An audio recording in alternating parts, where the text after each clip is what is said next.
संत रामपाल जी महाराज एक ऐसे महान संत जिन्होंने अपनी सतभक्ति, तत्व ज्ञान, करुणा और सेवा के बल पर समाज में नई मिसाल कायम की है। संत रामपाल जी महाराज की अगुवाई में उनके सभी सतलोक आश्रमों से समाज कल्याण के अद्भुत कार्यों ने समाज को सुनहरे भविष्य की एक नई उम्मीद दिखाई है। संत रामपाल जी महाराज से नाम दीक्षा लेने के बाद लाखों लोगों की लाइलाज बीमारियां जैसे कैंसर, एड्स आदि ठीक हुई। संत जी के ज्ञान से प्रेरित होकर उनके अनुयायियों ने लाखों यूनिट रक्तदान किया। संत जी ने लाखों बहन बेटियों का दहेज मुक्त विवाह करवाया।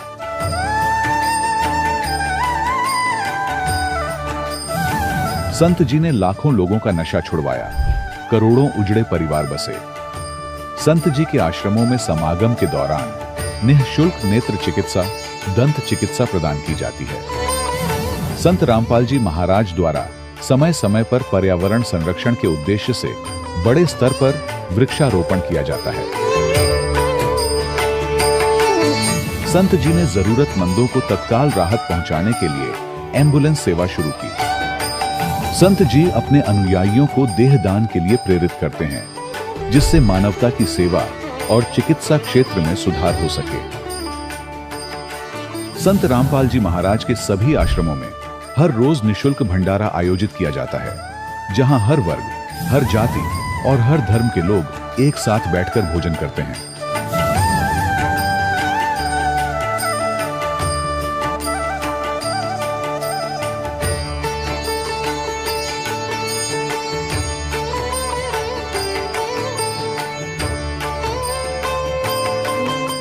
संत रामपाल जी महाराज की अन्नपूर्णा मुहिम ने गरीब और बेसहारा लोगों के जीवन में एक नई ऊर्जा और उम्मीद को जन्म दिया है। घर घर खाद्य सामग्री और जरूरी मदद पहुंचाकर संत रामपाल जी महाराज ने लोगों को दुख और मजबूरी से लड़ने की ताकत प्रदान की है।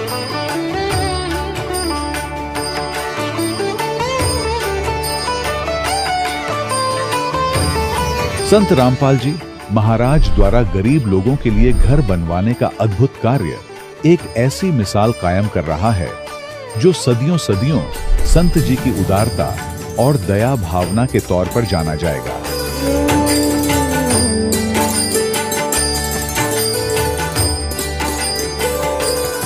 संत रामपाल जी महाराज के आश्रम में हजारों बुजुर्गों को सम्मान और प्यार के साथ जीवन जीने का अवसर मिलता है। उनके खाने, रहने और स्वास्थ्य की पूरी जिम्मेदारी संत रामपाल जी महाराज उठाते हैं। अनाथ बच्चों के लिए संत रामपाल जी महाराज के सभी आश्रम किसी वरदान से कम नहीं। यहाँ उन्हें शिक्षा, संस्कार और भविष्य के लिए बेहतर अवसर प्रदान किए जाते हैं।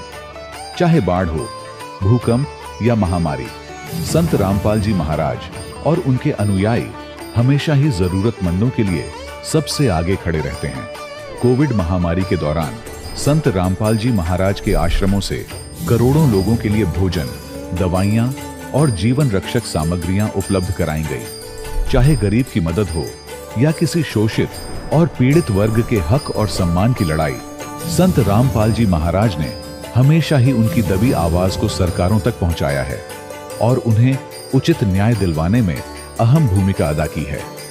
समाज में आध्यात्मिक और सामाजिक मूल्यों के प्रति जागरूकता लाने में संत रामपाल जी महाराज हर कदम पर मानवता के सच्चे सेवक साबित हुए हैं।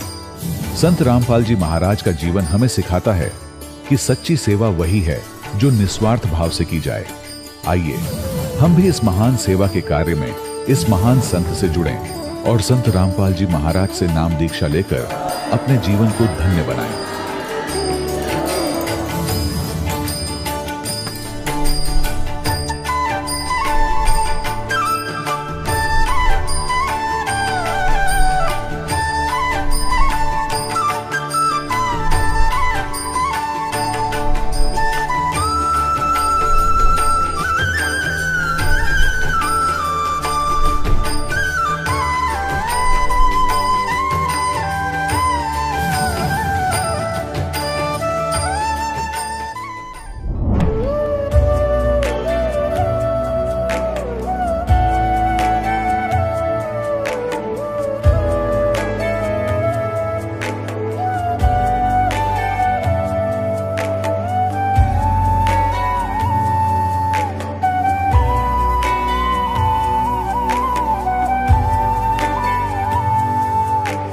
जब लग गुरु मिले न साचा, तब लग गुरु करो 10 पांचा। क्या गुरु बदल सकते हैं? क्या गुरु बदलने से पाप लगता है? अध्यात्म के इस मैदान में आखिर सही गुरु कौन है? गीता जी में वर्णित तत्वदर्शी संत कौन है?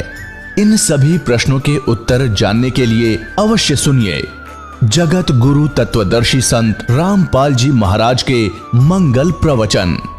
सत साहिब दर्शकों, पूर्ण परमेश्वर सर्व सृष्टि का रचनहार है। उसकी बनाई कायनात में मनुष्य जो चाहे ईश्वर से मांग ले, वह सच्चे साधक को अवश्य प्रदान कर देता है। वर्तमान समय में भी कुछ ऐसे सच्चे साधक मौजूद हैं जिनकी ईश्वर सुन रहे हैं और उन्हें वांछित फल दे रहे हैं। इसका एक अजब गजब उदाहरण सामने आया है मध्य प्रदेश के भिंड से, जहां की रहने वाली प्रीति राठौर जी का कहना है कि उनको परमात्मा की कृपा से एटीएम में 1 लाख रुपए प्राप्त हुए। आर्थिक तंगी के इस दौर में ये चमत्कार अपने आप में ही विस्मयकारी है, जो कि संत रामपाल जी महाराज की शरण में जाने से ही संभव हो पाया है। उससे पहले प्रीति जी काली माता और शंकर जी की पूजा करती थीं, झाड़ फूंक वालों के पास भी जाती थीं और भी सभी प्रकार की पूजा करती थीं, लेकिन उनके घर की स्थिति बहुत खराब थी। इनकी लड़की, जो कि जन्म से ही गूंगी बहरी थी, लड़का भी गंभीर रूप से बीमार था, लेकिन ज्यों ही इन्हें संत रामपाल जी महाराज जी की शरण प्राप्त हुई, तब से इनका आर्थिक विकास हुआ और बच्चे पूर्णतः ठीक हुए। आखिर ऐसे चमत्कार किस प्रकार हुए, पूरा जानने के लिए आप स्वयं ही सुनिए प्रीति राठौर जी द्वारा किए गए ये चौंकाने वाले खुलासे। जी नमस्कार। जी नमस्कार सर जी। क्या नाम है जी आपका? प्रीति राठौर। प्रीति जी कहाँ से आए आप? हम एमपी जिला भिंड से आए। संत रामपाल जी महाराज जी से नाम दीक्षा लेने से पहले आप क्या भक्ति साधना करते थे? संत रामपाल जी महाराज से जुड़ने से पहले हम काली की पूजा करते थे, शंकर जी पे जाते थे, माता पे भी जाते थे और का नाम जी भगत लोग होते हैं उन पे भी जाते थे झाड़ फूंक के लिए कि जैसे बच्ची ठीक हो जाए। तो वहाँ से हमको कुछ भी लाभ नहीं हुआ, बहुत पैसा हमने खर्च किया, कुछ भी लाभ नहीं हुआ, हमारी आर्थिक स्थिति बहुत कमज़ोर थी। बहन जी, जब आप सभी प्रकार की पूजाएं कर रहे थे उनसे आपको कोई लाभ नहीं मिला, तो फिर आप संत रामपाल जी महाराज जी की शरण में क्यों गए? हाँ, तो संत रामपाल जी महाराज जी की शरण में हम इसलिए गए थे कि हम बहुत परेशान थे सर जी। हमको ये पूजा शंकर जी की पूजा करते, माता की पूजा करते, तो कोई लाभ नहीं मिला। बहुत साल हो गई, बच्ची भी हमारी का नाम है गूंगी बहरी थी, लड़का को भी जी बाथरूम की रास्ता में प्रॉब्लम थी, तो कुछ भी लाभ नहीं हुआ। हम लुट पिट गए बिल्कुल करके। तब बिल्कुल हम का नाम है बिल्कुल ही बहुत ही ज़्यादा परेशान थे सर जी। तो आपकी जो ये परेशानियां थी, आपके जीवन में जो इतने सारे दुख थे, तो आपके इन दुखों का निवारण कैसे हुआ? इन दुखों को निवारण ऐसे हुआ सर जी कि संत रामपाल जी महाराज के शिष्य मिले थे, तो उनने बोला था कि ऐसे ऐसे आप हरियाणा में एक सत्संग होता है, 3 दिन चलता है, 4 दिन रुकना पड़ता है, तो आप वहाँ चली जाओ, आपकी बच्ची भी ठीक हो जाएगी, वहाँ से नाम दीक्षा आप ले ले। तो हमने उनके कहे से हमने रात में बैग लगा लिया और उनके माता पिता सुबह गए थे, तो हम उनके साथ चले गए आश्रम संत रामपाल जी महाराज के जहाँ। तो बहन जी, हम आपसे ये जानना चाहेंगे कि आप इतने ज़्यादा परेशान थे, तो क्या संत रामपाल जी महाराज जी से नाम दीक्षा लेने के बाद आपको कोई लाभ भी हुआ? हाँ सर जी, हमको बहुत लाभ हुए, क्योंकि बेटी हमारी गूंगी बहरी थी, पैदाशी थी, उसकी 7 साल की हो चुकी थी, बिल्कुल न सुनती न बोलती, इशारे से सब कुछ मांगती थी। तो हमने सब जगह दिखाया, सैफई में भी दिखाया, ग्वालियर में भी दिखाया, उसका कोई इलाज नहीं था। और लोग आप बताते कि कम से कम 8-9 लाख रुपए का खर्चा आएगा, तो उसका ऑपरेशन होगा कोकलियर, तो उससे बच्चे सुन बोलने लगती हैं। तो हमने कि हमारे पास तो पैसा है नहीं, हमारी स्थिति बहुत ख़राब है, गरीब आदमी है। तो संत रामपाल जी महाराज की दया से हमारा सरकारी कागज़ बन गए सरकारी हॉस्पिटल से, और वहाँ पे भी पैसा वगैरह मांग रहे थे रिश्वत, तो हमने कुछ नहीं दिया उनको। एक पंडित जी थे, वे कहते कि पंडित जी गए इनके पैर छू लो, हमने कि हम नहीं छुएंगे। अपने मन में सोचा हम तो संत रामपाल जी महाराज के भक्त हैं, हमारा काम होए या ना होए, हम तो अपनी परमात्मा जो कहेंगे हम वही करेंगे संत रामपाल जी महाराज। तो हमने उनके ना तो पैर छुए ना उनको रिश्वत दी एक पैसा भी। और हमारे 1 साल कागज़ रुके रहे सर जी, वहाँ से भिंड से कागज़ रुके आए हमारे सिटी सेंटर में ग्वालियर। तो हम यहाँ पे भी बहुत परेशान भाई, अपने भैया को लेके जाते, अपने पति को लेके जाते, तो वो कतई सुनवाई नहीं करते थे, कहते थे आपकी बेटी 7 साल की होगी, अब आपको ये लाभ नहीं मिल पाएगा, ये लाभ नहीं मिल पाएगा। तो हमने कही सर जी कैसे, हमने कि हम तो गरीब आदमी, हमारे पास वो पैसे के लिए फिर रहे थे कि कुछ पैसे दे देंगे 10-5 हज़ार रुपये। हमने कि हम बिल्कुल नहीं देंगे, हम संत रामपाल जी महाराज के शिष्य हैं और हम रिश्वत देते हैं और ना लेते हैं। तो हमने एक पैसा भी नहीं दिया, लेकिन हमने लगा के चक्कर, हमने हारी नहीं मानी, यानी परमात्मा दया करेंगे संत रामपाल जी महाराज। हमने चक्कर लगा के वो कागज हमारे तैयार हो गए। तो सर जी पहले हम बहुत फिर चुके थे, जब काली की पूजा करते थे तो हमको कोई लाभ नहीं हुआ, ना तो कोई हमारी मदद करता था, ना किसी ने हमें को पैसा वगैरह कुछ भी इलाज के लिए नहीं दिया। हमें इतने परेशान थे बहुत ज़्यादा, लेकिन संत रामपाल जी महाराज की शरण में जाए कि हमको बहुत बड़े बड़े लाभ हुए। बेटी हमारी गूंगी बहरी थी, उसका 6.5 लाख रुपए मंजूर हुए और हमको भोपाल ट्रांसफ़र किया और बच्ची को ऑपरेशन हुआ। आज बच्ची बिल्कुल ठीक है, सुनती है, बोलती है और का नाम है बिल्कुल ठीक है, सत्साहिब करती है, मम्मी पापा सब कुछ बोलती है अब वो बच्ची। और क्या लाभ हुए? हाँ, और सर जी बच्चा भी हमारा पैदाश से ही बाथरूम के रास्ता में उसके में दिक्कत थी, बाथरूम नहीं कर पाता, बाथरूम करता पीछे जाती थी। तो का नाम हमने 3 ऑपरेशन कराए ले पहले, तो बच्चे को 2 ऑपरेशन सक्सेस नहीं हुए, एक ऑपरेशन सिर्फ डॉक्टर ने नली बनाई दी तो एक सक्सेस हुआ था। तब पहले हम जुड़े नहीं थे, काली की पूजा करते थे, हमने बहुत परेशान भाई पहलू लड़का को धरे, लेकिन संत रामपाल जी महाराज से जुड़े तब से हमको बहुत लाभ, बच्चा भी हमारा अब ठीक है। मालिक ने कहा था बेटा भक्ति करो संत रामपाल जी महाराज ने और सब कुछ ठीक हो जाए। आज हम बिल्कुल ठीक हैं सब कुछ। बीड़ी पीते भगत जी तो जालंग से भी बिंडन धर के ले गए, माचिस 2 मिलने के रास्ता में मिली कि न मिली, और लेकिन बालंग से जो जयलंग से भगत जी ने हमारे बिंडल और माचिस दिल्ली के स्टेशन में तोड़ के फेंक दे। ता दिन का आज का दिन है संत रामपाल जी महाराज के शरण में, ताना से भगत जी कोई नशा नहीं करते।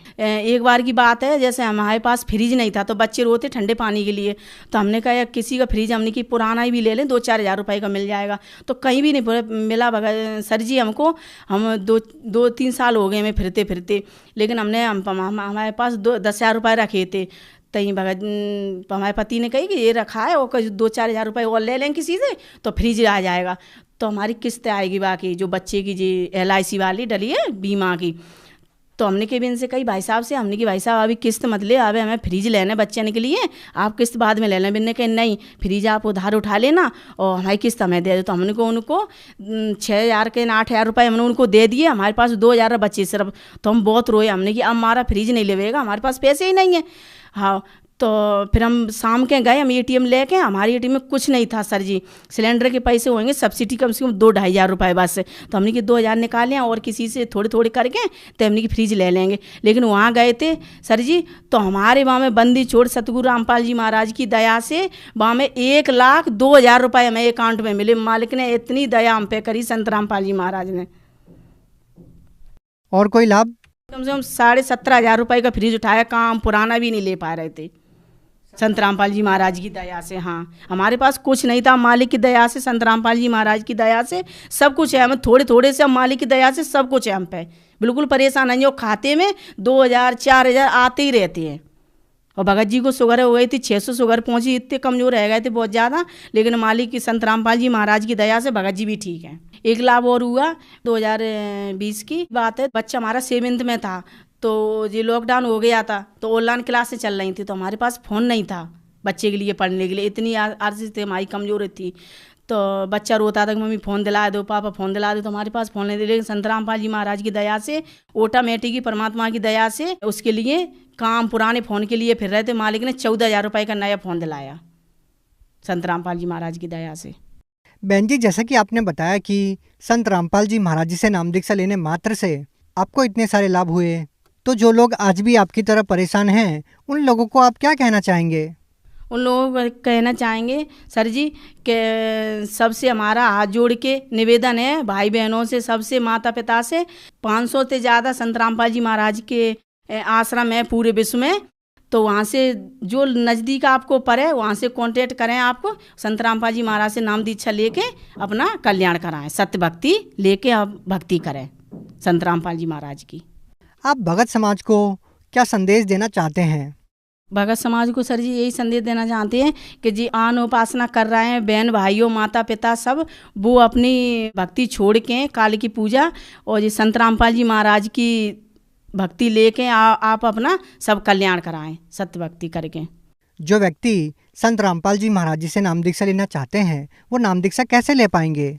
संत रामपाल जी महाराज से नाम दीक्षा लेना चाहते हैं, फेसबुक और बड़े बड़े मोबाइल पे सर्च करके संत रामपाल जी महाराज का सत्संग सुन सकते हैं। और नीचे उसके उनके नंबर आते हैं, उनसे कांटेक्ट करके और जहाँ भी नज़दीक नाम दे आश्रम हुए परमात्मा का संत रामपाल जी महाराज का, वहाँ कांटेक्ट करके और सत्य भक्ति लेके अपनी भक्ति कराएं, अपना कल्याण कराएं। जी बहुत बहुत धन्यवाद।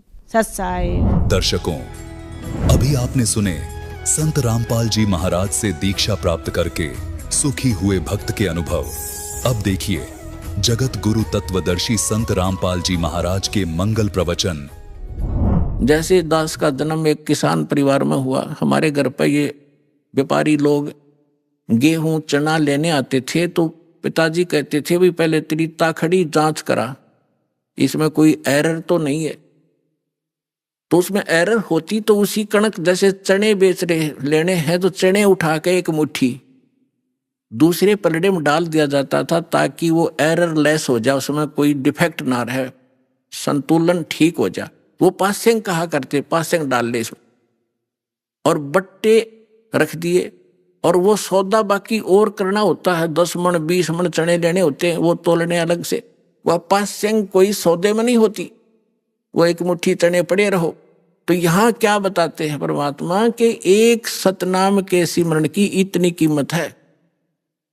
सतनाम पालड़ रंग होरी हो, और दूसरी तरफ 14 लोक चढ़ावे, शिव का लोक, विष्णु जी का लोक, ब्रह्मा जी का लोक, दुर्गा का लोक, और ये ब्रह्म का लोक, और ये जो है ना गोलोक, और ये 14 लोक जो है अताल उतल पतल, ये सारे चढ़ा दे।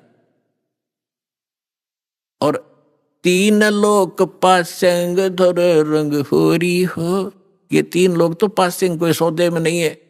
इस पृथ्वी पर छोटा सा कोई टुकड़े का राजा बन जाता है, मंत्री मुख्यमंत्री, फूला नहीं समाता। और इस ज्ञान की तुलना में आपको पता चलेगा, क्या बताते हैं, 3 लोग का राज जीव को जय कोई दे, लाख बधाई क्या करे जय नहीं नाम तने। धिक्कार है उस राज को जो भक्ति नहीं है, जिसके पास ये सतनाम नहीं है। तो क्या बताते, सतनाम पालड़ रंगोरी हो, और 14 लोग चढ़ावे राम रंगोरी हो, 3 लोग पासेंग धरे रंग होरी हो, तो ना तुले तुलाया राम रंग होरी हो। तब धर्मदास जी से परमात्मा ने कहा कि नीचे जा बेटा, ऐसा मंत्र दूंगा, सच्चे नियम से नियमित रहकर ये भक्ति करना, थोड़े ही सिमरण से। मुझे मालूम है कि इस काल के लोक में तुम भक्ति नहीं कर सकते, ना जाने कितने प्रकार के पचेड़े तुम्हारा जकड़ रखे हैं, लेकिन ये सिमरण ऐसा दे दिया, थोड़ा भी सिमरण कर लोगे तो भी कल्याण कर दूंगा तुम्हारा। और आप जाइए नीचे।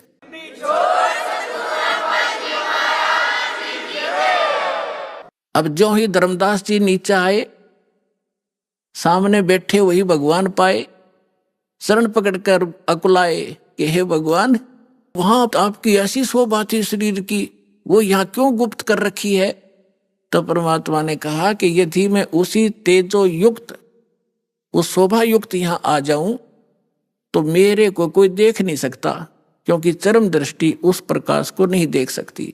और फिर ये काल का कलेजा फिट जाए, अब तो उसको पता नहीं मैं कौन हूं, और उसको चिंता बनी रहती है कि इस प्राणी को सच्चा मार्ग ना मिल जाए। इसलिए इसने ना जाने कितने दूत छोड़ रखे हैं इस मेरे प्यारे आत्माओं को मिसगाइड करने के लिए। कोई कुछ बता रहा है भगवान की डेफिनेशन, कोई मंत्र कुछ बता रहा है, कोई साधना कुछ बता रहा है, इसने भट्ठा बैठा रखा है। इसलिए धर्मदास, मैं आपको ये सच्ची भक्ति बताने के लिए आया हूं। तो दास जो आपको बताना चाह रहा था, धर्मदास जी ने आके बताया। कबीर सागर में आपको बहुत बार दिखाया, फिर समय आने पर दिखाऊंगा। उसमें वहां ऐसी सृष्टि है, वहां पर सब भाई बहन जो पहले चले गए वहां ठाठ से रहते हैं, स्त्री पुरुष हैं, परिवार है, वहां सारे सुख हैं, सब सुख पदार्थ वहां पर उपलब्ध है। और पुण्यात्माओं, जिन महापुरुषों को परमात्मा मिले उन्होंने बताया। आदरणीय गरीबदास जी ने बताया, आदरणीय नानक साहब जी ने यही ज्ञान दिया। लेकिन जो गरीबदास जी ने जो विशेष रूप से ज्ञान दिया है, वो परमात्मा और इन सब महापुरुषों की अपनी एक गुप्त चाल थी। वैसे तो जितने भी महापुरुष वहां गए हैं उनको सबको सारा ही ज्ञान था, लेकिन बीच में उस ज्ञान को छुपा के रखना था। गरीबदास जी के माध्यम से ये पुनः जागृत करना था। तो गरीबदास जी ने अपनी वाणी में यही बताया है, अब इतना समय नहीं वो आपको मैं सुनाऊं, कि वहां सतलोक के अंदर ऐसी स्थिति है, ऐसा वहां पर रहन सहन है, वहां बाग बगीचे हैं, सदाबहार वृक्ष हैं, सारे सुख हैं, और वहां जाके तुम सदा सुखी रहोगे, सदा युवा बने रहोगे, वहां तुम्हारी मृत्यु नहीं होगी, तुम्हारा परिवार होगा।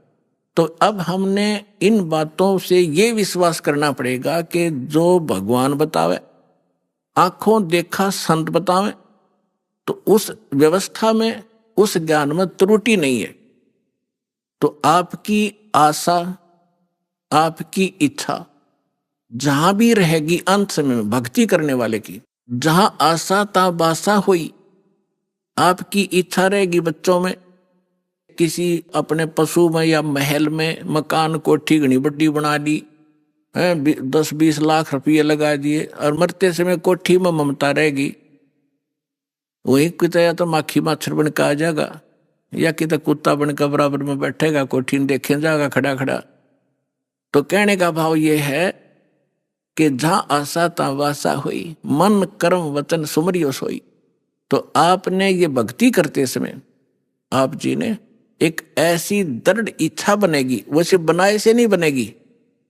यहाँ के दुख, अस्थायी जीवन आपको साफ दिखाई देगा, और वहां के सुख और प्रमाण बतावें। अब जैसे श्रीमद् भगवत गीता अध्याय नंबर 7 के श्लोक नंबर 29 में गीता ज्ञानदाता कहता है कि अर्जुन, जो साधक जरा और मरण से मोक्ष चाहते हैं, देखो ये अध्यात्म मार्ग है, बालक स्टूडेंट नहीं समझ सकते इसको, इसके लिए टीचर की आवश्यकता पड़ी। अब इसमें जरा शब्द लिखा है और मरण लिखा है। जरा माने वृद्ध अवस्था और मरण माने मृत्यु। अब जो इस जरा और मरण से छूटने के लिए, यानी इससे सिद्ध है कि जरा है तो वहां जीवन भी है, जहां जरा नहीं है, बुढ़ापा नहीं है, तो जीवन तो है ही, मनुष्य शरीर भी है वहां पर। जरा और मरण, फिर वहां मृत्यु भी नहीं है, मृत्यु नहीं है तो जीवन भी है। जो जरा और मरण से छूटने के लिए, या तो मरण मरण लिख देते तो मृत्यु होगी, जैसे ये कहते हैं वहां प्रकाश में लीन हो जाते हैं। तो ये हमारा गीता का श्लोक ये भी निर्णय कर रहा है कि जीवन है जहां जाने का संकेत कर रहे हैं। जरा और मरण से छूटने के लिए जो प्रयत्नशील हैं, वो तत्परम से और सारे दात्म ज्ञान से और सभी कर्मों से परिचित है वो व्यक्ति, वो ये समझ चुके हैं कि यहाँ वो किसी वस्तु की डिमांड नहीं करते, केवल जरा और मरण से छूटने के लिए ही प्रयत्न कर रहे हैं। तो इससे भी ये सिद्ध होता है कि कोई ऐसा स्थान है जहां वृद्ध अवस्था नहीं है और वहां मरण नहीं है। तो हमारे सदग्रंथ जो, जिनको हम आम अपने हिसाब से एक शिरोधार्य मानते रहे हैं, वो भी प्रमाण कर रहे हैं कि ऐसा स्थान है जहां जरा और मरण नहीं है। और फिर क्या बताते हैं गरीबदास साहिब जी, कहते हैं कि सतगुर मिले तो इच्छा मिटे, पद मिल पदे समाना, और चल हंसा उस लोक पठाऊं जो आदि अमर अस्थाना। चार मुक्ति जहां चंपी करती, ये माया होरी दासी। चार मुक्ति, यहाँ की चौथी मुक्ति, ये चार मुक्तियां हैं, इनको हम सुख मानते हैं, स्वर्ग में प्राप्त होती हैं, और वो नाशवान हैं, कुछ समय के बाद उनका मुक्ति प्राप्त करने वाले भी नष्ट हो जाते हैं, वो सुख भी नहीं रहता। और वहां पर आपको ये सारा सुख सदा बना रहेगा, तो वहां आपका जीवन है। चार मुक्ति जहां चंपी करती, माया होरी दासी। जिस माया के पीछे आप भाग रहे हो, कोठी बना लूं, बढ़िया खाना खाऊं, ऐसे कर लूं, कार ले लूं, कहते वहां विमान है आपके पास, प्रत्येक प्राणी के नारे नारे, और सारा भरपूर है वहां सारा घर। तो कहते चार मुक्ति जहां चंपी करती, माया होरी दासी। दास गरीब अबे पद पर सेवा मिले राम अविनाशी। वो भगवान मिलेगा अविनाशी भगवान, और सारे सुख आपको बने रहेंगे।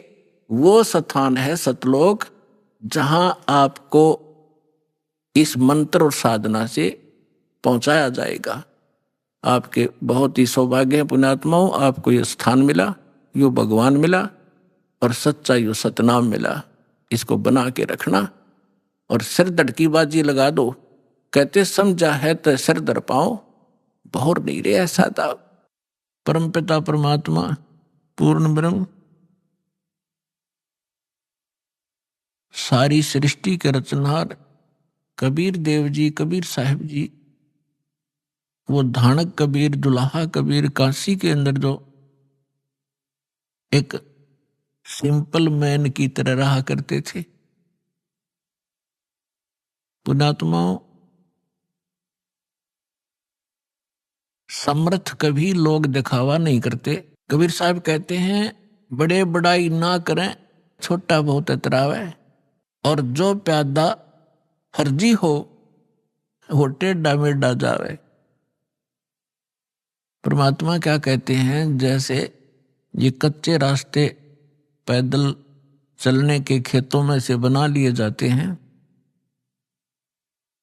वो अस्थायी होते हैं किसी के खेतों में से, तो कहते हो टेढ़ा मेढ़ा चलता है। और जो सही स्थान पर बनाए जाते हैं, कहते हैं वो स्ट्रेट होते हैं, सीधे होते हैं, वो परमानेंट होते हैं। तो इसी प्रकार परमात्मा समर्थ थे, उनको कोई आडंबर करने की कति आवश्यकता नहीं थी। अपने आत्माओं, विशेषकर अपने हिंदू धर्म के अंदर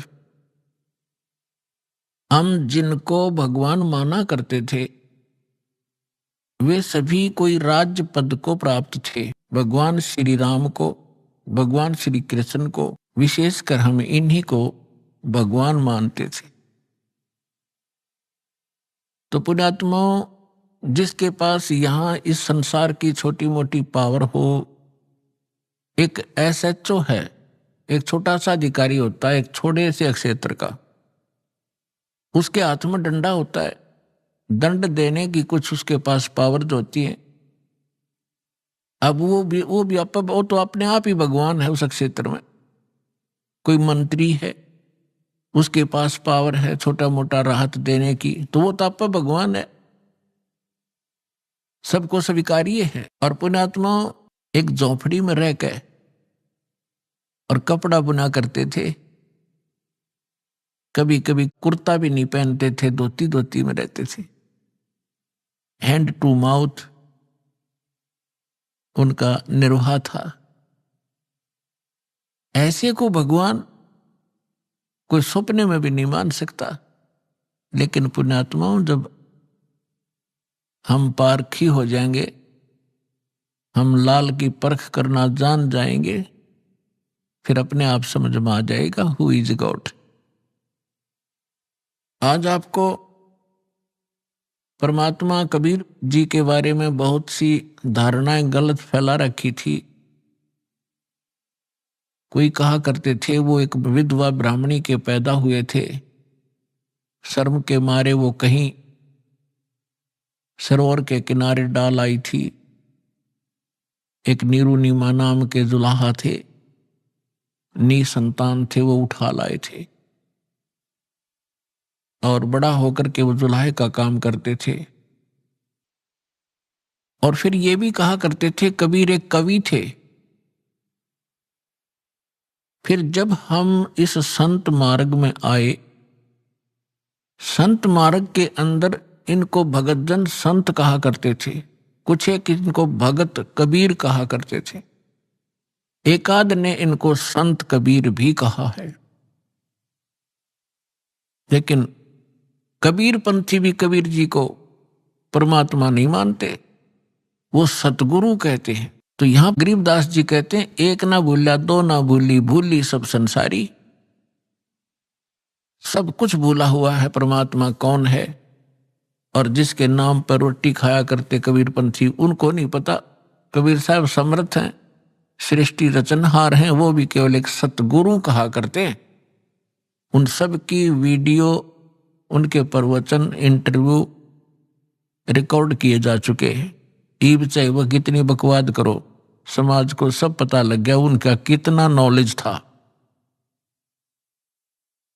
आज आपको परमात्मा के प्राकट्य के विषय में बताएंगे। वैसे तो भगवान ने स्वयं कहा है, चारों युग में संत पुकारे, कूक कहा हम हेल रे, हीरे माणिक मोती बरसे, यो जग चुगता डेल रे।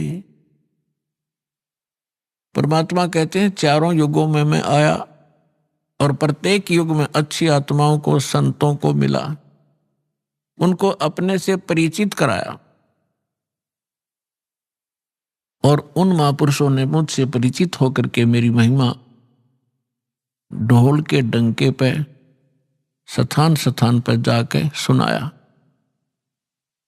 तो परमात्मा कहते हैं सतयुग में सत सुकृत कह टेरा, त्रेता नाम मुनींदर मेरा, द्वापर में करुणा में कहाया, कलयुग नाम कबीर धराया। आज हम आपको कलयुग के अंदर परमात्मा के प्रकट के विषय में सुनाएंगे, थोड़ी सी बैकग्राउंड भी सुनाएंगे।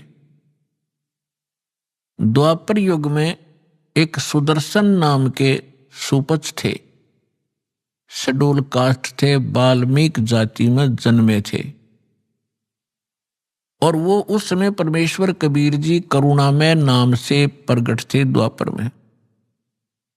जब करुणामय नाम से परमात्मा प्रकट थे उस समय कुछ एक हंस परमात्मा की शरण में आए थे, उनका कल्याण किया था। एक तो रानी इंद्रमती थी, इंदुमती भी कहते हैं, इंद्रमती, जो विशेष, और भी राजा जगजीवन थे, लेकिन विशेषकर हमारे जो सत्संग के विषय में हम कुछ एक महापुरुषों की जानकारी आपको देंगे और उनमें से एक सुदर्शन नाम के वाल्मीकि थे और परमात्मा भी उस समय करुणामय नाम से एक वाल्मीकि को सरोवर के ऊपर मिले थे जो निसंतान थे और सुदर्शन जी उसी वाल्मीकि परिवार के अंदर, कुल के अंदर अन्य किसी परिवार से संबंधित थे। केवल उस समय उस वाल्मीकि समुदाय से उस सुदर्शन जी ने परमात्मा करुणामय जी से उपदेश लिया था और उन्होंने उनको खूब अच्छी तरह जाना था। परमात्मा उनको सचखंड लेकर गए थे सुदर्शन जी को। अब जिन्होंने परमात्मा को सचखंड में देख लिया, पूरा विश्व एक तरफ और वो महापुरुष एक तरफ रहे। इस कलयुग के अंदर भी आपके सामने दास ने बहुत बार उन महापुरुषों के शुभ नाम गिनाए हैं जिनको परमात्मा मिले, तो वो भी दृढ़ हो गए थे। आदरणीय धर्मदास साहिब जी, आदरणीय मुल्कदास साहिब जी कलयुग के अंदर, आदरणीय नानक देव साहिब जी, आदरणीय दादू साहिब जी, आदरणीय गरीबदास साहिब जी गांव छुरानी जिला जज्जर हरियाणा वाले, आदरणीय घीसा दास साहिब जी, आदरणीय स्वामी रामानंद जी काशी शहर वाले, बनारस वाले। और परमात्मा खुद कहते हैं जो देखेगा मुझे धाम में, जो मुझे सतलोक में देख लेगा सो जानत है मुझ, वो मुझे समझ सकेगा कि आई एम गॉड। और गरीबदास जी बता रहे हैं परमात्मा ने यह ऐसे कहा था, गरीबदास तो से कहूं सुन गायत्री गुज। ये गुप्त भेद बता रहा हूं कि जो मुझे सतलोक में देख लेगा वो मुझे भगवान मानेगा, और नहीं तो इस पृथ्वी पर घूमते हुए मेरी प्रत्येक दशा को देखकर आम आदमी पहचान नहीं सकता। तो अब हम उनको पहचानेंगे क्योंकि हमें लाल के गुणों और लक्षणों का ज्ञान हो गया। तो इसी प्रकार ये जितने महापुरुषों के शुभ नाम आपको बताए, जैसे गुरु नानक देव जी हिंदू समाज में, हिंदू धर्म के अंदर जन्मे थे। इनके पिता कालूराम मेहता जी खत्री अरोड़ा थे और भगवान राम, भगवान श्री कृष्ण और विष्णु जी के कट्टर पुजारी थे। और इसी प्रकार नानक साहिब जी भी इसी तरह उन्हीं की पूजाएं किया करते थे। एक ब्रजलाल पांडे से गीता भी पढ़ी थी। फिर परमात्मा मिले और सचखंड के अंदर देखा। उसके बाद उनकी सब ज्ञान बदल गया, उनका विषय बदल गया और ब्रह्मा विष्णु महेश से ऊपर वो भगवान बताने लगे। तो घर के अंदर भी विद्रोह कर दिया। उनके पिता ने भी उनको बहुत भला बुरा कहा पंडितों के कहने से कि तेरे ये क्या पैदा हो गया, ये तो रामकृष्ण से को भगवान नहीं बताता, इनसे ऊपर कोई और शक्ति बताता है। लेकिन वो दृढ़ भक्त होते हैं जिनको भगवान मिलते हैं, ये वेद गवाह है।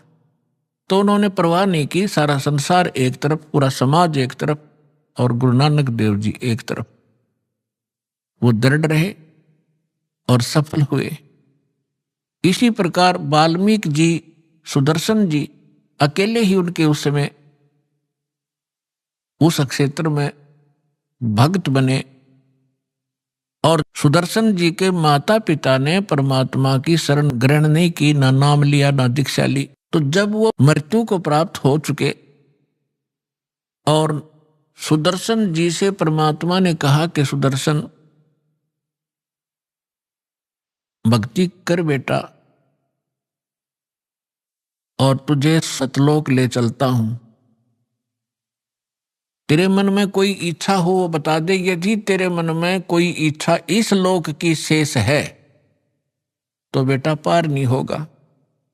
इसलिए मैं तेरी वो इच्छा पहले ही पूर्ण कर दूं ताकि वो तेरे गले का झाड़ ना बन जाए। तब सुदर्शन जी ने कहा कि भगवान आप तो अंतर्यामी हैं, आपने ज्ञान ऐसा दे दिया, ये यहाँ का सोना, ये स्वर्ण मुझे मिट्टी दिखाई देता है। यहाँ का राज आपने बता दिया कि इंद्र दा राज कागदा बेस्टा अरना भोगा इंद्राणी नु। इंद्र स्वर्ग के राजा, स्वर्ग का राज भी हमारे लिए आपके ज्ञान से पता लग गया कि काग की बीट है, योद्ध लैस जीव अपना जीवन नाश करना है। तो हे भगवान, दास का कोई इच्छा नहीं, लेकिन एक मलाल बना हुआ है हृदय में। मेरे माता पिता बड़े नेक थे और दुर्भाग्य रहा उनका कि उन्होंने आपकी शरण ग्रहण नहीं की। मुझे एक बात कचोट रही है कि ना जाने वो किस योनि में, किस जीव के, किस प्राणी के शरीर में कष्ट भोग रहे होंगे। और उन्होंने मुझे पाला पोसा, जन्म दिया, उनके प्रति थोड़ी सी ये चिंता बन रही है, टेंशन बन गई और कोई इच्छा नहीं। तो परमात्मा बोले बेटा यह भी कमजोरी है। कमजोरी जैसे राम नाम की गाड़ी को एक पंचर हुआ बतेरा, कोई से टायर में हो जाओ बस खड़ी होगी, फिर फायदा क्या हुआ? जो क्या बस एक पंचर हो रहा, बाकी गाड़ी होके खाक होके है, जो पंचर लग गया जो बचा लगे आगे।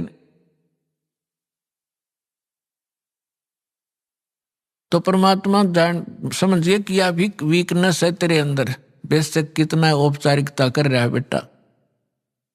जैसे एक वृद्ध व्यक्ति पतला दुबला डॉक्टर के पास चला गया, शारीरिक कमजोरी गणी थी उसके। डॉक्टर से कहा डॉक्टर साहब मेरे सिर में दर्द रहता है। डॉक्टर ने देख लिया वृद्ध आदमी है, कमजोरी गणी है, वीकनेस है, शारीरिक वीकनेस है, कमजोरी है। कहा जी आपका वीकनेस है, कमजोरी है। तो वो कहने लगा जी मैं खड़ा होता हूं तब चक्कर आते हैं। डॉक्टर बोला बाबा कमजोरी के लक्षण है, कमजोरी है। मेरी पिंडली भड़कती रहती है, पिंडी दर्द रहता है। डॉक्टर बोला कमजोरी है। तो इस बात पर ने बोला डॉक्टर है तो गम चक्कर है, एक के बात जाने है कमजोरी है, कमजोरी है, कुछ और भी बतावेगा। गुस्सा हो गए वृद्ध। तो डॉक्टर बोला बाबा यह भी कमजोरी के लक्षण है, कमजोर आदमी ने गुस्सा आया करे। तो इसी प्रकार परमात्मा ने बताया कि सुदर्शन जी बेटा यह भी कमजोरी है तेरी, तुझे यहां रखने के लिए ये पर्याप्त है। जहां आशा ता बासा होई, मन कर्म वचन सुमरियो सोई। अब परमात्मा ने सोचा अब यो बेशक बात बनावे पर फंस गया माँ बाप के ममता में। ये मोह की बेड़ी ऐसी है दिखाई नहीं देती, और बांध के जोड़ के डाल रखा अपने को यहां पर। यह ममता ऐसी खतरनाक है। उसने अर्ज की परमात्मा कबीर जी से, करुणामय जी से कि हे सतगुरु, मेरे माता पिता को कभी मानव शरीर मिले, उनको शरण में लेना मेरे मालिक, मेरी आत्मा संतोष पावेगी। परमात्मा बोले बेटा तू चिंता ना करे, मैं वचन देता हूं तेरे माता पिता को मैं पार करके छोड़ूंगा, मुझे कितने जन्म लाग जाए उनको निकालने में, तू निश्चिंत रहे। तब सुदर्शन जी को संतोष हुआ और तब वो यहां से पीछा छूटा उसका। अब उसके माता पिता उसमें तो वो वाल्मीकि घर में जन्मे थे, नेक्स्ट जीवन उनका ब्राह्मण के घर में हुआ और दोनों का फिर पति पत्नी का संयोग हुआ। वो निसंतान थे, वो उनको संतान नहीं थी। परमेश्वर उनको 2.5-3 वर्ष के बच्चे के रूप में मिले। वो उनको घर ले आए, सब जगह आसपास सबको बताया, किसी का बालक को राज दरबार में भी उसको दिखाया कि ये बच्चा हमें यहां मिला, कोई माता पिता बताता नहीं है। तो राजा ने भी कहा कि तुम रख लो अपने पास, कोई कभी आएगा किसी का होगा तो दे देंगे। तो परमात्मा उनके घर रहे, 6 महीने तक उनके पास रहे और परमात्मा उनको कहा करते बैठ के आसन पे कि आओ बच्चों मेरे से नाम लो, दीक्षा लो, भजन करो, ये 2 दिन का जीवन है। वो माता पिता उसने धमकाते, तू हमारा दादा पाक गया है, हमने बच्चे बोलता है। एक आधी बार उनको खुरका धमका दिया। जब देखा कि ये नहीं मान रहे हैं, अंतर ध्यान हो गए। जब वो अंतर ध्यान हो गए तो उस बच्चे में मोह घना हो गया था, तो सारा जीवन उनका उसी की याद में बीत गया। अगला जन्म उनका फिर ब्राह्मण और ब्राह्मणी का हुआ, काशी के आसपास उनका जन्म हुआ। उसका नाम गौरी शंकर था, वो काशी बनारस में रहता था। उसकी पत्नी किसी आसपास के गांव में जन्मी, उनका संस्कार संयोग हुआ। तो काशी के अंदर गौरी शंकर, वही सुदर्शन जी के पिताजी गौरी शंकर ब्राह्मण हुए और उनकी माता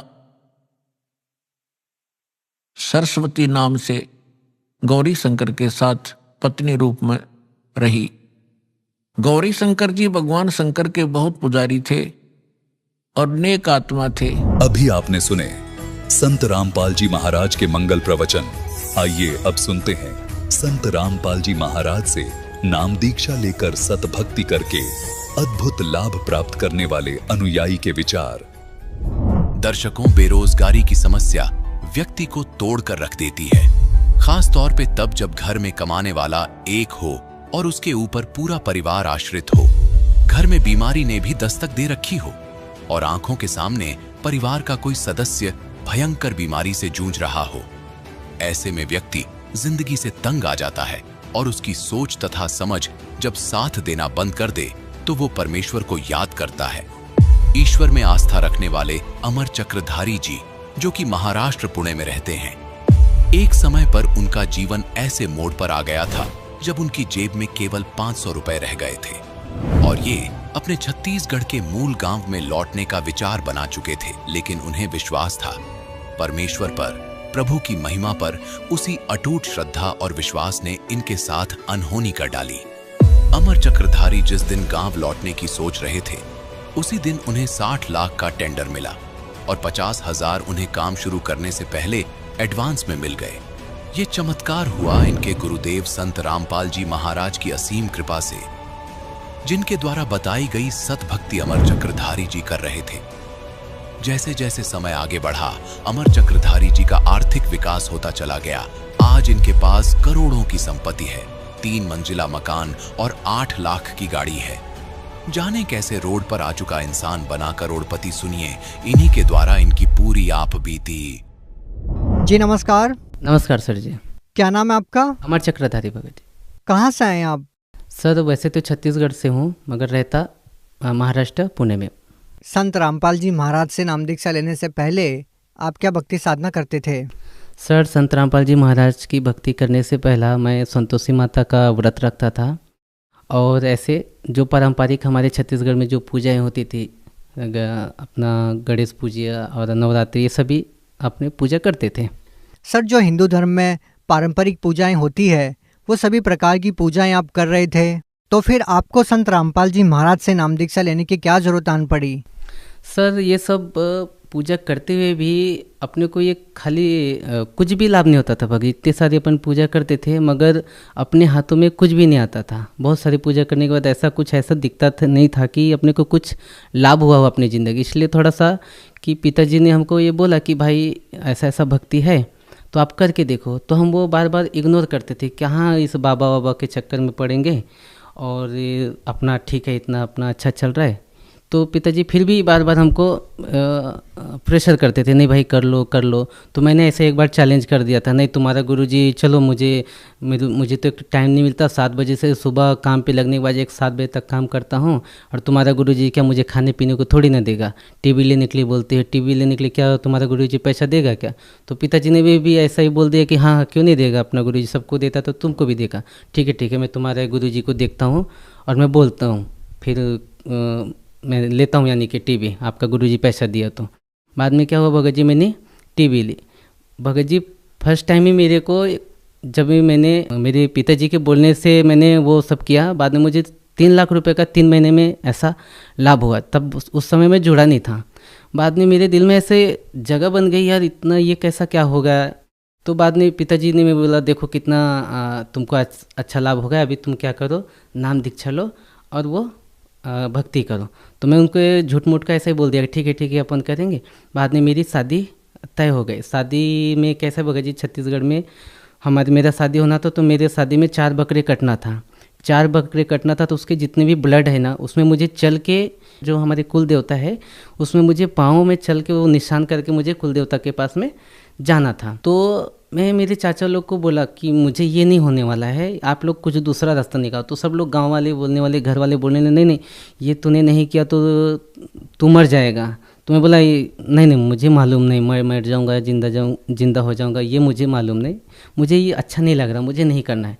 सब लोग ने बोला कि पहले इसका पापा पागल है इस लाइन में जुड़ने के बाद में, अभी बेटा भी कैसा रूखा बात करता है, अभी इसके घर में कुछ तो बड़ा कलेश होने वाला है।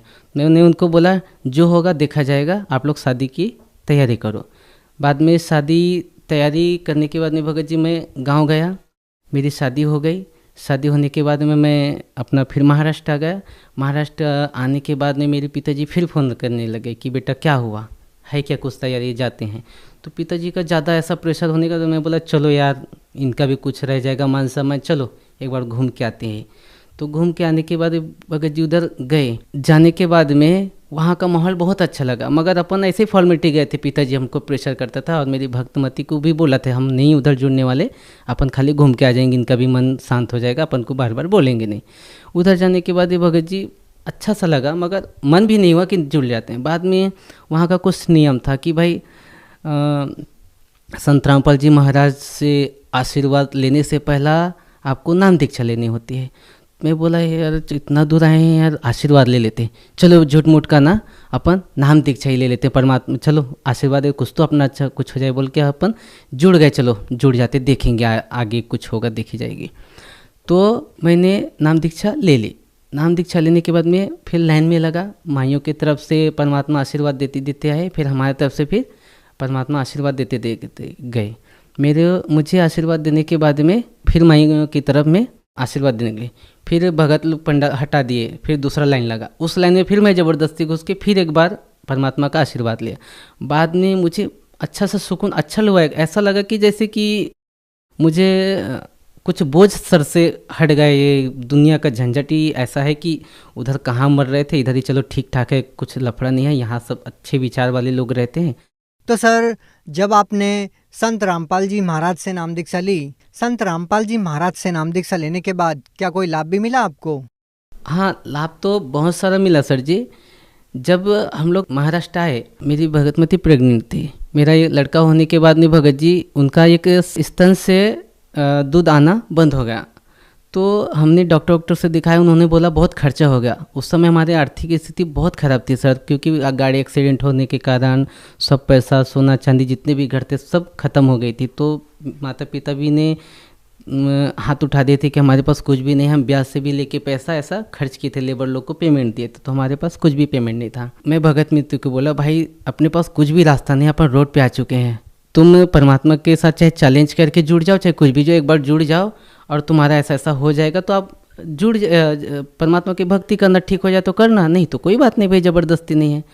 तो उन्होंने भी ठीक है चलो देखते हैं, अभी तुम्हारा गुरुजी मेरे को ठीक कर देंगे ना, तो मैं नाम दीक्षा ले लेना, ऐसे बोले। तो सर वो जो चैलेंज परमात्मा को किए थे, उन्होंने बोला था तुम्हारे गुरुजी मुझे अच्छे कर देंगे तो मैं जुड़ जाऊंगी। तो उन्होंने संत रामपाल जी महाराज को अरदास लगाई और बोले कि गुरुजी आप मुझे कहीं ठीक कर देते हो तो मैं आपकी भक्ति करूंगी। मेरी पत्नी की सीना इतनी फूलती जा रही थी क्योंकि दूध बाहर नहीं निकल पा रहा था, पूरा ब्लॉक हुआ था। इसके कारण धीरे धीरे पूरी बॉडी दूध के कारण भर गई थी, निकल भी नहीं रहा था और वो दर्द कम नहीं हो रहा था।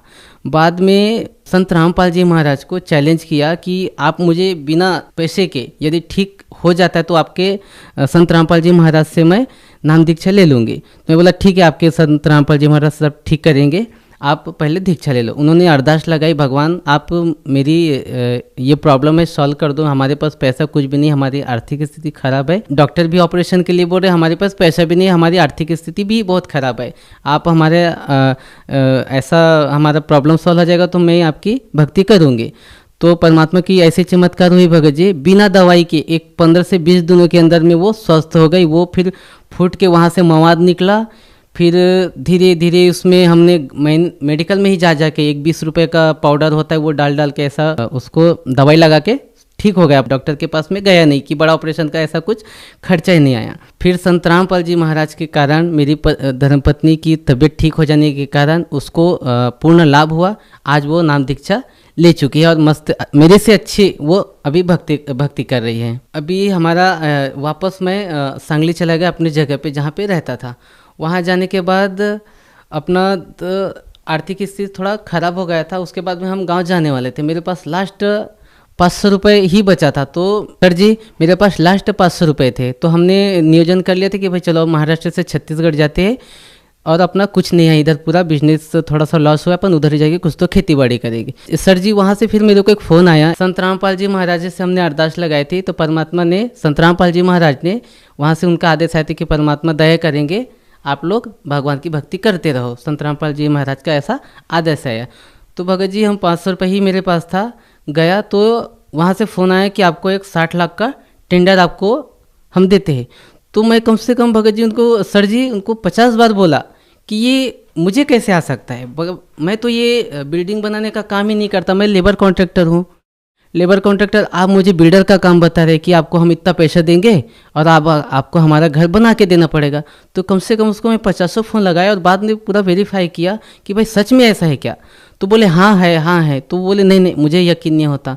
तो मैं वो 500 रुपये लेके उनके पास गया। वो मुझे उसमें नाश्ता भी करना था, पेट्रोल भी डलाना था और 70 किलोमीटर जाके वापस भी आना था, मतलब 150 किलोमीटर जाना आना था। गया, सर जी इतना बड़ा चमत्कार हुआ परमात्मा संत रामपाल जी महाराज की वजह से। मुझे 50,000 रुपये जगह पे एडवांस दिया। मेरे पास सिर्फ 500 रुपये था लास्ट टाइम।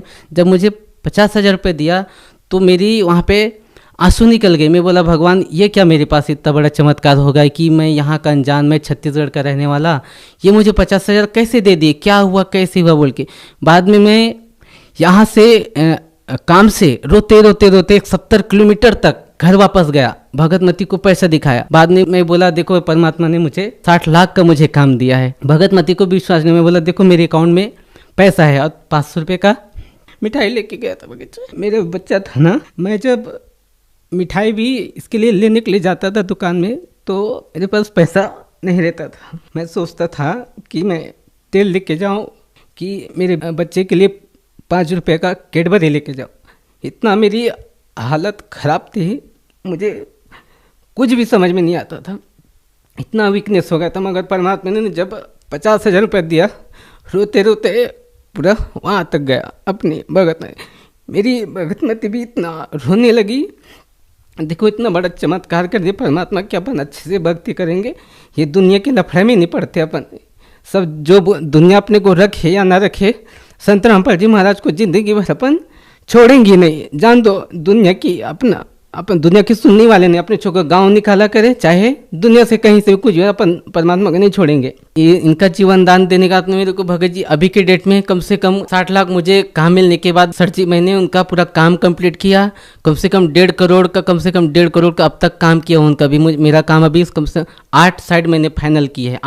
3 काम मिलने के 60 लाख का टेंडर हुआ, वो फाइनल किया। बाद में मुझे 3 काम और मिला कम से कम 40 लाख का, वो फाइनल किया। अभी कम से कम मेरा 25 लाख का काम चालू है, वो मैंने अभी पेंडिंग है, आधा अधूरा काम है। मेरा घर में रहने का नहीं तकलीफ था भगत जी, बारिश हुआ तो 10 ठिकाने से पानी नीचे गिरती थी। संत रामपाल जी की दया से अभी मेरा 4 मंजिल का घर बनाया हूँ। अभी कुछ दिन पहले अभी मैं सोल्ड 4 व्हीलर गाड़ी लिया है, जो मेरे गांव में किसी के पास गाड़ी नहीं। 8 लाख की सोल्ड गाड़ी लिया है। पूरे गांव वाले बोलते हैं कि भाई इनके पास क्या सोने का खान मिला है। मगर उनको बोलते सर जी कि भाई संत रामपाल जी महाराज के शरण में आने के बाद में हुआ थोड़ा तकलीफ हुआ स्टार्ट में। परमात्मा अपनी वाणी में बोलते हैं कि धीरे धीरे रे मना धीरे सब कुछ होए, माली सिंचे 100 घड़ा ऋतु आए फल होए। सर मैं लूट पिट चुका था, सिर्फ मैं लास्ट में मेरा 500 रुपये ही था। परमात्मा की दया, संत रामपाल जी महाराज की दया की वजह से 60 लाख का मुझे काम मिला। अभी मेरे करोड़ों का बिजनेस चालू है। 4 मंजिले का घर टिका लिया हूँ। मेरे गांव आसपास, मेरे गांव में क्या सर जी, आसपास की एक 20 किलोमीटर 50 किलोमीटर आप भी घूमेंगे तो किसी का 4 मंजिल मकान नहीं है। सोल्ड मैंने गाड़ी ले ली। अभी परमात्मा की दया से, संत रामपाल जी महाराज की दया से अभी भगत जी मैं अपने एरिया में टॉप में हूँ। सब बोलते कि भाई ये अच्छे लाइन में जुड़े। पहले तो हमको कोसते थे कहाँ ये अपने ज़िंदगी बर्बाद कर। अभी इस परमात्मा का भी उन लोग भी बोलते संत रामपाल जी महाराज का ज्ञान अच्छा है और वो भी अभी सहयोग करते हैं मेरे गांव में। आपको मैं एक और बात बताना चाहता हूँ। जब हम गांव में रहते थे तो हमारा दारू का धंधा था, चिकन मटन का धंधा था, बकरी बेचते थे, मुर्गी बेचते थे, कबूतर, ये सब चीज़ बेचते थे। हम क्या करते थे, 10 दारू की जो बोतल रहती थी उसको हम खोल के 10 का उसमें पानी डाल के उसको 15 बनाते थे और उसको सही तरीके से लेवल लगा के सब बेच देते थे। मतलब 2 नंबर का काम सब करते थे। फिर सिगरेट पीता था मैं, इतना सिगरेट पीता था कि मेरे हाथों से सिगरेट हटती नहीं थी। जब तक मेरा 2-3 पैकेट 4 पैकेट ख़त्म नहीं होता था, 12-1 बजे 2-2 3-3 बजे तक जगता था। सर हमको टेंशन आ गई थी कि परमात्मा संत रामपाल जी महाराज के नियम में लिखा था तुमको यही नहीं करना, तुमको शराब नहीं बेचना, कुछ ये बकरी नहीं बेचना, बकरी नहीं काटना, ये नहीं करना। वो तो हमको टेंशन आया कि हमारा घर गृहस्थी कैसे चलेगा। संत रामपाल जी महाराज की दया से अभी ऐसा दया भगत जी, मेरा भी करोड़ों का बिजनेस है। सब धंधा वो गोरख धंधा छोड़ने के बाद में अभी देखो भगत जी मेरे एरिया में परमात्मा ने मुझे शिखर पे पहुंचाया। अभी मुझे 1 रुपए की कहीं किसी से हाथ फैलाने की किसी की गरज नहीं है कि मैं किसी से 5 रुपये मांगू या 10 रुपये मांगू। परमात्मा ने मुझे शिखर पे पहुंचाया है। सर जी मैं परमात्मा मैं अपने संत रामपाल जी महाराज के लिए ये शब्द उच्चारण करता हूँ, क्योंकि मेरे लिए संत रामपाल जी महाराज मेरे लिए भगवान है। सर आप भगत समाज को क्या संदेश देना चाहते हैं? सर भक्त समाज को क्या संदेश दूंगा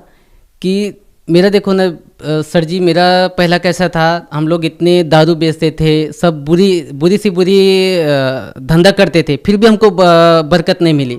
मगर संत रामपाल जी महाराज के शरण में आने के बाद में पूरी बुराई छूट गई और मेरा 500 रुपये लास्ट था। अभी परमात्मा ने उसको करोड़ों में परिवर्तन किया। ये मेरे साथ में लाभ हुआ है, चमत्कार हुआ है मेरे साथ में। तो आप भी आइए परमात्मा के संत रामपाल जी महाराज के शरण में और अपना जीवन कल्याण कराइए। जी बहुत बहुत धन्यवाद। धन्यवाद सर जी।